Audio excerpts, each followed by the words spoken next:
मत्ती रचित सुसमाचार 13वीं अध्याय पहली आयत से।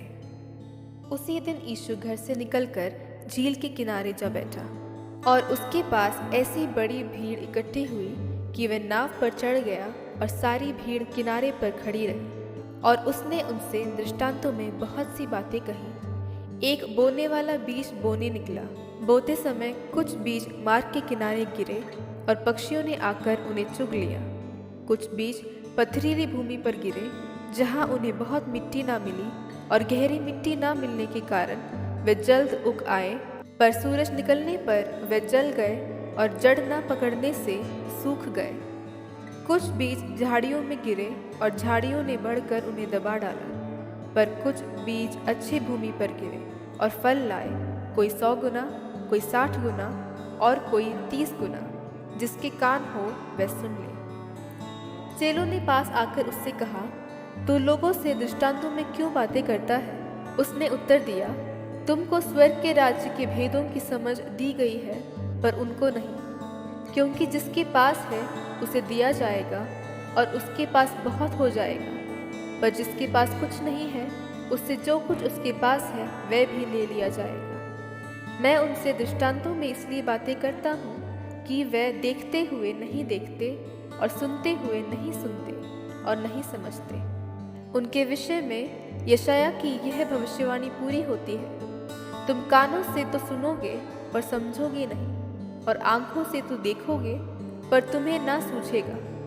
क्योंकि इन लोगों का मन मोटा हो गया है और वे कानों से ऊंचा सुनते हैं और उन्होंने अपनी आंखें मूंद ली हैं। कहीं ऐसा ना हो कि वे आंखों से देखें और कानों से सुने और मन से समझे और फिर जाए और मैं उन्हें चंगा करूं। पर धन्य है तुम्हारी आंखें कि वे देखती हैं और तुम्हारे कान कि वे सुनते हैं। क्योंकि मैं तुमसे सच कहता हूँ कि बहुत से भविष्यद्वक्ताओं ने और धर्मियों ने चाहा कि जो बातें तुम देखते हो देखें पर ना देखी, और जो बातें तुम सुनते हो सुने पर ना सुनी। अब तुम बोने वाले के दृष्टांत का अर्थ सुनो। जो कोई राज्य का वचन सुनकर नहीं समझता, उसके मन में जो कुछ बोया गया था उसे वह दुष्ट आकर छीन ले जाता है। ये वही है जो मार्ग के किनारे बोया गया था। और जो पथरीली भूमि पर बोया गया, ये वह है जो वचन सुनकर तुरंत आनंद के साथ मान लेता है, पर अपने में जड़ न रखने के कारण वह थोड़े ही दिन का है। और जब वचन के कारण क्लेश या उपद्रव होता है तो तुरंत ठोकर खाता है। जो झाड़ियों में बोया गया, ये वह है जो वचन को सुनता है, पर इस संसार की चिंता और धन का धोखा वचन को दबाता है और वह फल नहीं लाता। जो अच्छी भूमि में बोया गया, ये वह है जो वचन को सुनकर समझता है और फल लाता है, कोई 100 गुना, कोई 60 गुना और कोई 30 गुना। यीशु ने उन्हें एक और दृष्टांत दिया। स्वर्ग का राज्य उस मनुष्य के समान है जिसने अपने खेत में अच्छा बीज बोया। पर जब लोग सो रहे थे तो उसका शत्रु आकर गेहूं के बीच जंगली बीज बोकर चला गया। जब अंकुर निकले और बालें लगी तो जंगली दाने के पौधे भी दिखाई दिए। इस पर गृहस्थ के दासों ने आकर उससे कहा, हे स्वामी, क्या तूने अपने खेत में अच्छा बीज ना बोया था? फिर जंगली दाने के पौधे उसमें कहाँ से आए? उसने उनसे कहा, ये किसी शत्रु का काम है। दासों ने उससे कहा, क्या तेरी इच्छा है कि हम जाकर उनको बटोर लें? उसने कहा, नहीं, ऐसा ना हो कि जंगली दाने के पौधे बटोरते हुए तुम उनके साथ गेहूं भी उखाड़ लो। कटनी तक दोनों को एक साथ बढ़ने दो, और कटनी के समय मैं काटने वालों से कहूँगा कि पहले जंगली दाने के पौधे बटोर कर जलाने के लिए उनके गट्टे बांध लो और गेहूं को मेरे खत्ते में इकट्ठा करो। उसने उन्हें एक और दृष्टांत दिया। स्वर्ग का राज्य राई के एक दाने के समान है, जिसे किसी मनुष्य ने लेकर अपने खेत में बो दिया। वह सब बीजों से छोटा तो होता है, पर जब बढ़ जाता है तब सब साग पात से बड़ा होता है और ऐसा पेड़ हो जाता है कि आकाश के पक्षी आकर उसकी डालियों पर बसेरा करते हैं। उसने एक और दृष्टांत उन्हें सुनाया। स्वर्ग का राज्य खमीर के समान है, जिसको किसी स्त्री ने लेकर 3 पसेरी आटे में मिला दिया, और होते होते वह सब खमीरा हो गया। ये सब बातें यीशु ने दृष्टांतों में लोगों से कही, और बिना दृष्टांत वह उनसे कुछ ना कहता था।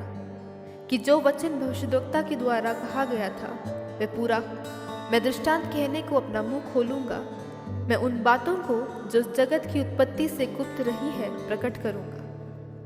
तब वह भीड़ को छोड़कर घर में आया और उसके चेलों ने उसके पास आकर कहा, खेत की जंगली दाने की दृष्टांत हमें समझा दे। उसने उनको उत्तर दिया, अच्छे बीज का बोने वाला मनुष्य का पुत्र है, खेत संसार है। अच्छी बीज राज्य की संतान और जंगली बीज दुष्ट की संतान है। जिस शत्रु ने उनको बोया वह शैतान है। कटनी जगत का अंत है और काटने वाले स्वर्गदूत हैं। अतः जैसे जंगली दाने बटोरते जाते और जलाए जाते हैं, वैसा ही जगत के अंत में होगा।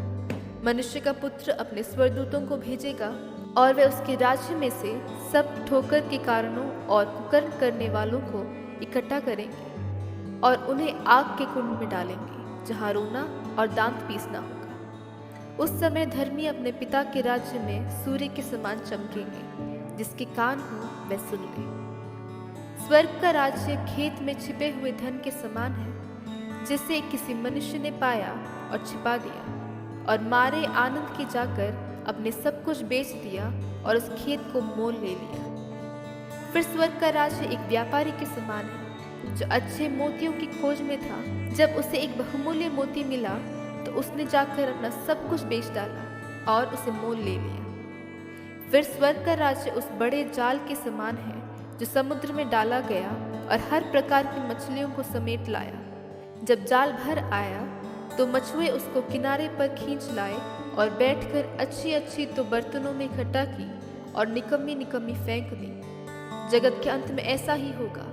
स्वर्गदूत आकर दुष्टों को धर्मियों से अलग करेंगे और उन्हें आग के कुंड में डालेंगे, जहाँ रोना और दांत पीसना होगा। क्या तुमने ये सब बातें समझी? उन्होंने उससे कहा, हाँ। उसने उनसे कहा, इसलिए हर एक शास्त्री जो स्वर्ग के राज्य का चेला बना है उस गृहस्थ के समान है, जो अपने भंडार से नई और पुरानी वस्तुएं निकालता है। जब यीशु ये सब दृष्टांत कह चुका तो वहां से चला गया और अपने नगर में आकर उनके आराधनालय में उन्हें एक उपदेश देने लगा कि वे चकित होकर कहने लगे, इसको ये ज्ञान और सामर्थ्य के काम कहाँ से मिले? क्या ये बड़े का बेटा नहीं? और क्या इसकी माता का नाम मरियम और इसके भाइयों का नाम याकूब, यूसुफ, शमौन और यहूदा नहीं? और क्या इसकी सब बहनें हमारे बीच में नहीं रहती? फिर इसको ये सब कहाँ से मिला? इस प्रकार उन्होंने उसके कारण ठोकर खाई।